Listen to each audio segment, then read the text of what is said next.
Olá, gente. Boa tarde. Aqui são 5 horas da tarde. Um dia frio. Agora para frente vai ser isso, né? Não temos mais sama aqui. Ainda é sama, né? Mas não tem sama. Ainda é verão, mas não tem verão. É um verão sem verão. Estou aqui agora. Nós vamos fazer mais um. Vamos falar sobre uma coisa bem interessante. Aliás, duas coisas.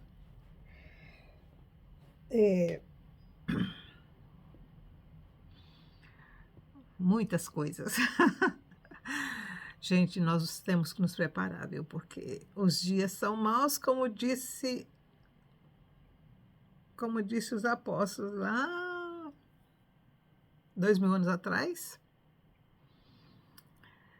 Paulo disse isso, Pedro falou, João falou, os dias são maus.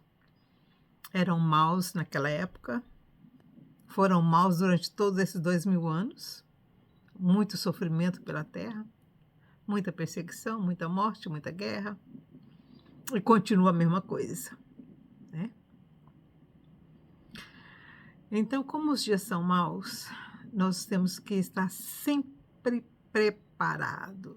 Sempre. Sempre. Lembra daquele teste? Estou movendo esse trem aqui. Lembra daquele teste que Josué fez com os soldados? Quando ele foi para lutar, né? Que o Senhor mandou ele separar, que a luta ia ser braba. A coisa não ia ser fácil, não, seria uma guerra terrível. Aí o Eterno falou para Josué, disse, fala para os covardes, fala para aqueles que acabaram de casar e para os que tiveram filhinhos novinhos agora, que voltem. Essa guerra não é para gente fraca, essa guerra é só para os fortes. E aí, o que diz? Metade dos soldados foram embora, vazaram, gente. Ficou só um pouquinho lá. Josué olhou para aquilo e falou assim, oh meu Deus do céu, o que eu vou fazer com esse exército? A metade dos meus homens foram embora. Será que Deus está certo de mandar fazer isso? Aí o Senhor disse, Josué, tem mais uma. Você sabe aquele riacho ali, ó? É um riacho lindo, gente. Está lá até hoje, viu? Lá na Galileia, lá em cima. Está lá até hoje, um riachinho lindo. Ele é chamado o Riacho de Josué, tá? E o Senhor mandou ele lá. Esse riacho está lá até hoje. E aí, o Senhor falou, ó, manda o povo beber água. Aquele que abaixar, manda embora. Só leva com você aquele que pega a água lá e leva na boca e fica olhando. Esse você leva. Quem abaixou para beber a água, pode mandar embora.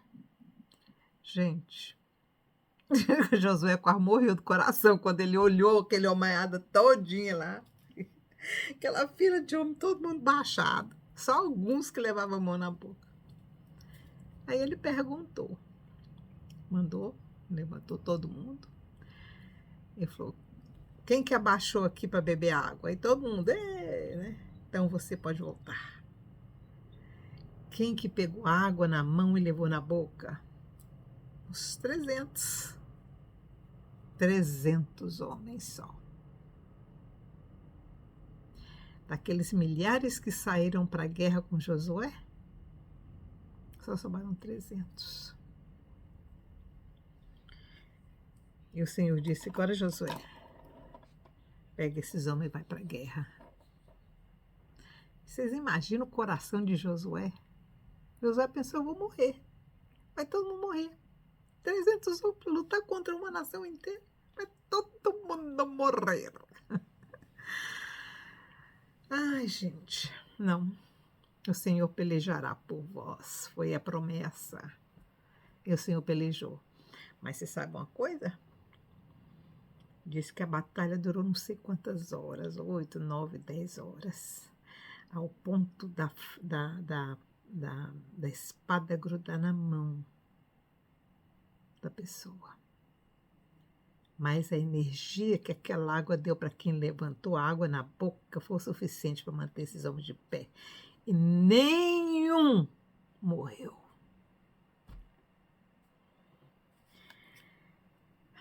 Quando o Senhor tem um propósito, gente, Ele cumpre.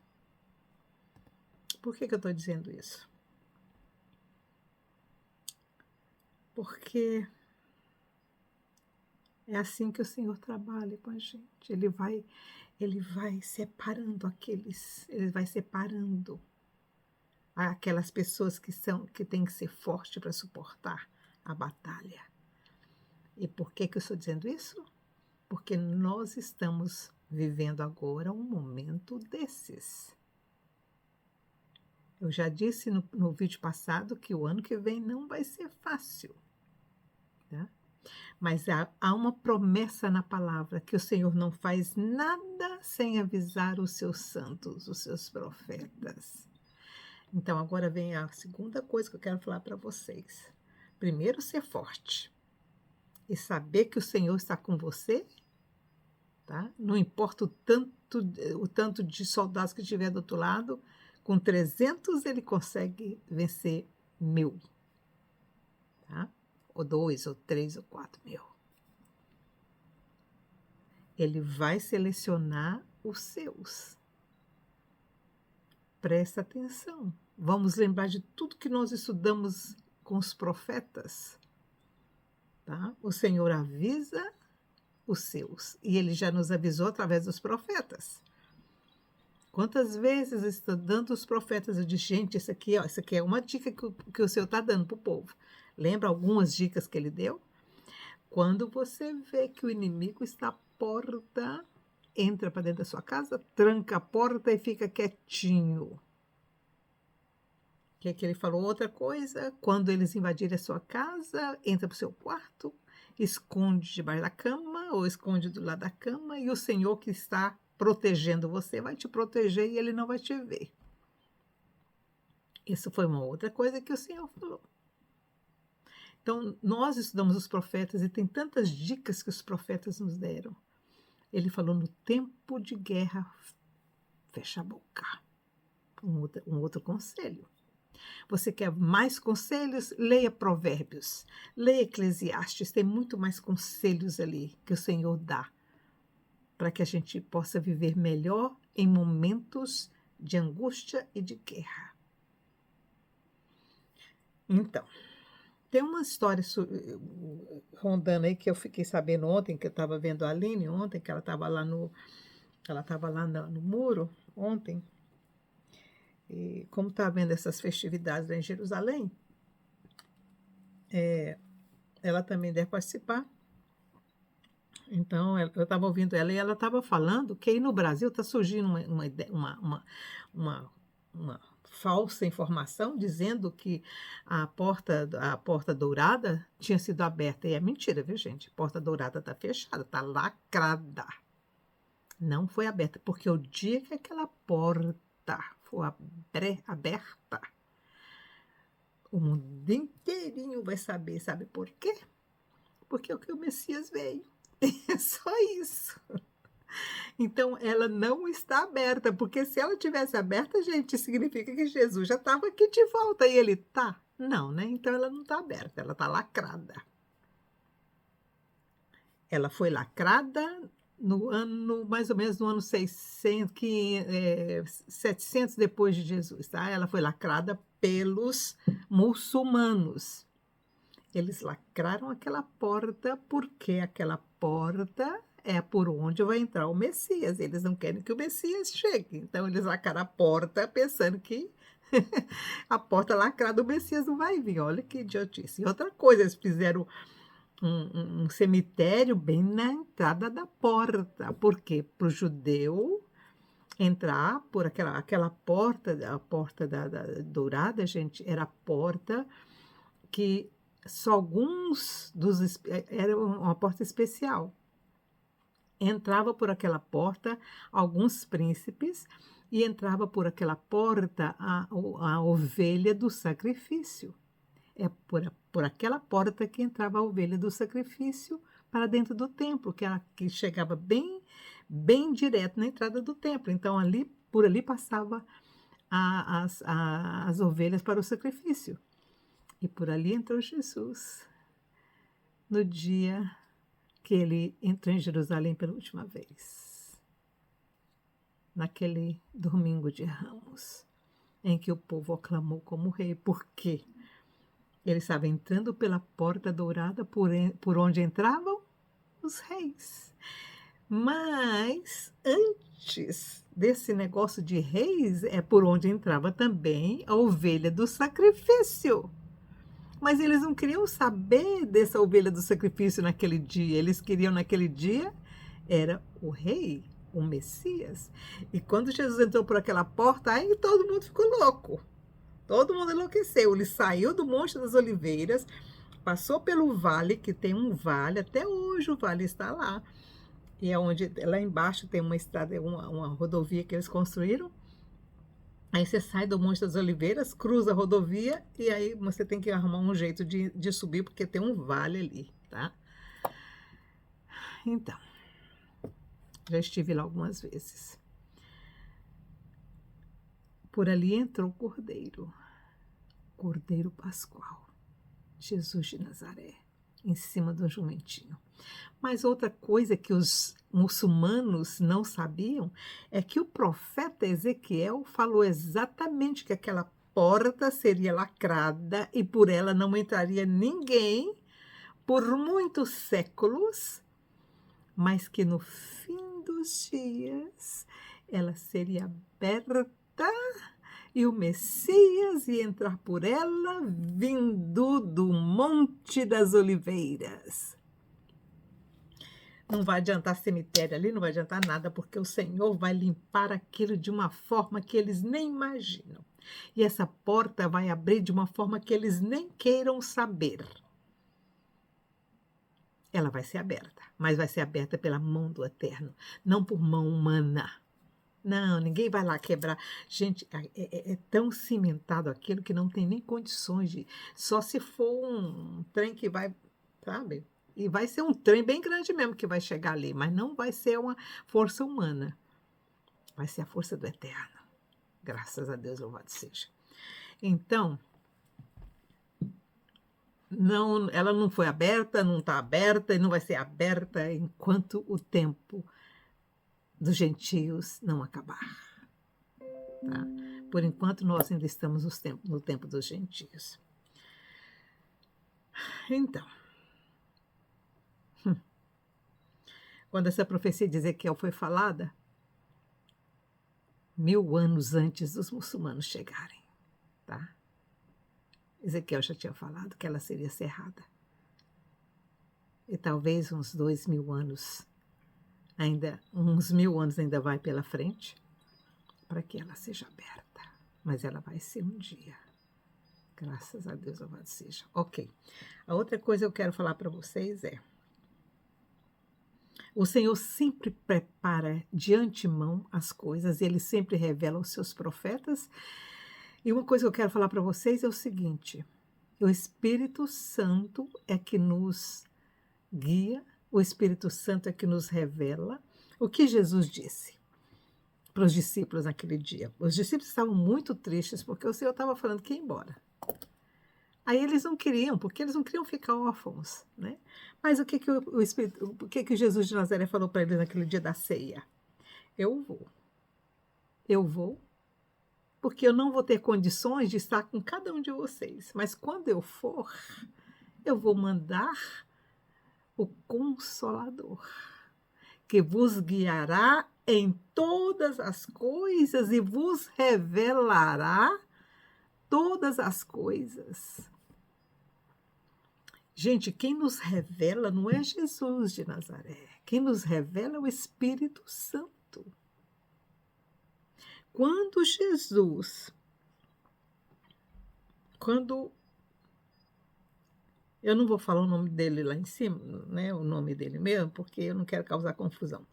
Mas quando Jesus disse que ele teria que mandar um consolador, porque ele iria para o Pai, ele estava dizendo: eu não vou ter condições de me dividir, porque quando ele se tornou carne e habitou entre nós, ele tomou a forma física.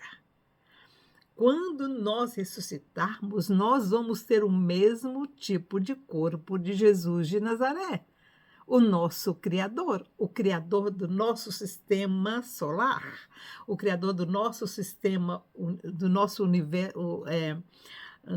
universo local, tá? Ele é o Criador do nosso universo local. O Paizão grandão está lá em cima, mas o Jesus de Nazaré, que é o Filho do Pai, é o nosso irmão, ele tem um corpo glorificado como nós vamos ter um corpo glorificado. Quando ele disse para os discípulos: eu vou mandar para vocês o Espírito Santo Consolador, ele não chamou nem de Espírito Santo, ele chamou: vou mandar para vocês o Consolador.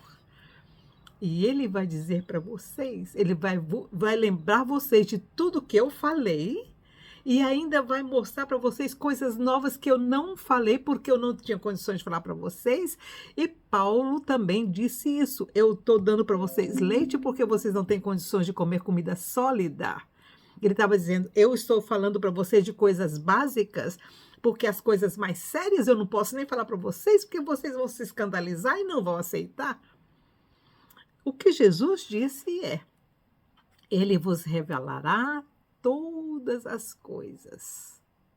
E o Espírito Santo é que nos revela todas as coisas. E o Espírito Santo não vai deixar você errar e não vai deixar você sem saber o que está acontecendo e o que vai acontecer. Ele fez isso no passado e ele está fazendo isso durante todos esses milênios e ele vai continuar fazendo agora. Então, fique aberto, fique atento, tente se acostumar com a voz do Espírito Santo, o Consolador, que nós chamamos de Espírito Santo, mas o Jesus de Nazaré chamou de Consolador. Que o Espírito do Consolador vai revelar para você tudo aquilo que você precisa saber de antemão, tá? Nós falamos sobre Zaqueu, não foi? No vídeo passado. Jesus de Nazaré sabia o que seria Zaqueu, por que ele precisava de Zaqueu e por que o Espírito Santo contou para Jesus de Nazaré o nome do Zaqueu. Porque o Senhor tinha um plano na vida de Zaqueu. E eu disse no vídeo passado que o Senhor precisava das economias que Zaqueu, o Senhor mesmo havia abençoado Zaqueu para que ele tivesse, porque ele era rico. Então, para manter a igreja primitiva, era necessário pessoas agregando que tivessem condições financeiras para ajudar a igreja no começo. Por quê? Porque 30 anos depois, 35 anos depois da partida de Jesus, o que aconteceu em Jerusalém? Destruída. Então, todo aquele dinheiro que Zaqueu tinha e que havia acumulado seria em vão para nada, não ia servir para nada, gente. Ele ia ser totalmente perdido. Por que o Senhor moveu o coração do povo da igreja primitiva para venderem as propriedades e investir o dinheiro na igreja, para levar as pessoas para saírem fora de Jerusalém? Porque o Espírito Santo estava fazendo os discípulos lembrarem do que Jesus disse quando da última visita a Jerusalém, antes da sua morte, que ele disse que não ficaria pedra sobre pedra. Não foi isso? Não foi isso que ele disse subindo para o Calvário também?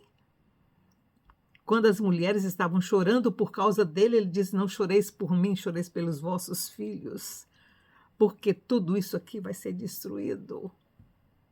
Então o Espírito Santo mostrou para o povo tudo o que haveria de acontecer. E 30 anos depois da morte de Jesus, tudo aquilo foi para o beleléu. A guerra começou no ano 67 e a destruição completa foi no ano 70.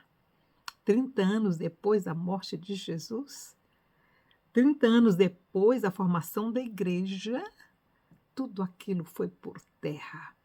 Então, todo mundo que tinha terra lá, todo mundo que tinha casa lá, ia servir para quê? Para nada, porque tudo ia ser destruído. Então, quando Ananias e Safira e todas as outras pessoas também que venderam as propriedades para investir na igreja, eles estavam fazendo simplesmente por mover do Espírito Santo. Agora, Ananias e Safira fizeram por inveja, né? Porque eles viram que outras pessoas estavam fazendo, guiadas pelo Espírito Santo, porque eles iam perder mesmo, tanto faz, era melhor vender aquilo e usar aquele dinheiro, porque depois tudo ia ruir, nada ia sobrar. Então, o que eu quero dizer com essa palavra, com esse exemplo do Velho Testamento, tá? O que o Senhor mostrar para você, o que o Espírito Santo mostrar para você, ouve a voz do Espírito Santo. Se ele falar para você alguma coisa que vai acontecer ou preparar o seu caminho para você, por exemplo, quando o Senhor me moveu a fazer um reparo no final, no fundo aí da minha área de fundo, fazer mais confortável, mais quente, fazer uma lareira ali e tudo. O Senhor estava falando comigo naquela época, eu não falei para ninguém, nem para meus filhos, mas o Senhor estava preparando para alguma coisa que vai acontecer. Eu não sei o que é, eu não tenho a mínima ideia. Como os discípulos também não saberiam o que iria acontecer, eu também não sei. Mas como o Senhor fez o propósito no meu coração, Ele jogou a semente lá dentro, me deu condições para fazer. Me deu condições para fazer. Eu não gastei um centavo das minhas economias. O Senhor me deu exatamente para fazer a reforma lá no fundo. E eu fiz. E eu já falei para vocês que todos os dias da reforma, uma peninha branquinha voava no meu pé. O Senhor estava dizendo, você está fazendo certo, é isso que eu quero que você faça. Então, é isso que eu estou tentando passar para vocês. O que o Senhor colocar no seu coração, aí você faz o que eu fiz isso. Eu falei, Senhor, é isso mesmo que o Senhor quer que eu faça? Então, me dê as condições para fazer. E Ele deu. Agora tem o seguinte, gente, quando você fala, o Senhor coloca um propósito no seu coração, você fala, Senhor, me dá condições para fazer isso, e Ele dá, não usa esse recurso que o Senhor te deu em outra coisa, não. Usa exatamente naquilo que o Senhor colocou no seu coração para fazer. O seu propósito seja sempre firme naquilo que o Senhor colocou você, tá? A gente tem essa mania, às vezes, né? A gente faz uma promessa e depois a gente não cumpre, não. A gente vê uma outra necessidade e vai para outra necessidade, e aquele propósito que você colocou diante do Senhor, você não cumpre. E aí, minha filha, aí, meu filho, a coisa fica difícil, né? Como é que o Senhor vai confiar em você, né? Para administrar, porque nós somos administradores daquilo que o Senhor coloca na nossa mão. É aquilo que ele fala naquela parábola do fazendeiro, né? A palavra dos talentos. Ele dá um talento para um, dois para outro, e aquele que não conseguiu cumprir com o talento, né? Que o Senhor deu na mão dele, ele tira. Ele tira, tá? Porque foi isso que ele falou. Tira de quem? Aquele que ganhou que escondeu o dinheiro, não foi? Que ele não escondeu e depois chegou lá, ó, aqui está o seu, eu sabia que você é muito exigente, então eu escondi, agora eu estou te devolvendo. Aí o que ele fala para aquele? Você é infiel, você é um servo infiel. Porque por medo ele não obedeceu, ele não fez com que aquilo rendesse. Aí ele pegou daquele que não conseguiu fazer nada e colocou na mão de quem? Do outro que tinha feito 10. O talento que ele deu para aquele de 1, ele deu para o que ele tinha dado 5, porque o que deu 5, ele fez mais 5. Então, o talento que o Senhor dá na sua mão é para você multiplicar. Senão, ele tira o que ele te deu e dá para o outro que tem. Que sabe usar e sabe levar e sabe trabalhar aquilo que o Senhor deu para ele. Tá? Então, essa é a palavra que eu tinha para vocês hoje. Tá bom? Vamos ser fiéis. Quem é fiel no pouco, o Senhor fala isso. Se você for fiel no pouco, sobre o muito te colocarei. Então, ser fiel naquele pouquinho que o Senhor te deu. Tenha gratidão também naquele pouquinho que Ele te deu. O Senhor não coloca na mão de quem não sabe administrar ouro e prata. Ele não vai colocar. Você tem que saber administrar aquilo que o Senhor te deu. Tá bom? Tá ficando meio longo? Vamos terminar aqui.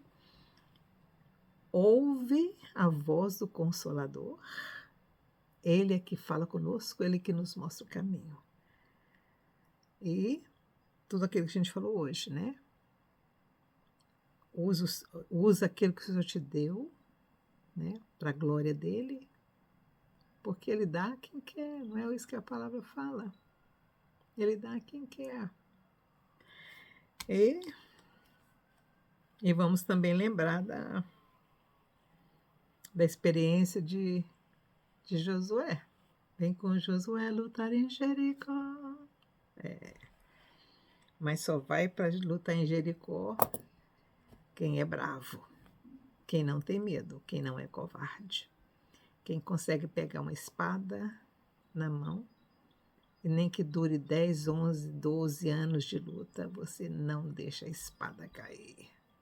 Tá bom? Fiquem com Deus, tenham uma boa tarde no Brasil. Tchau, tchau.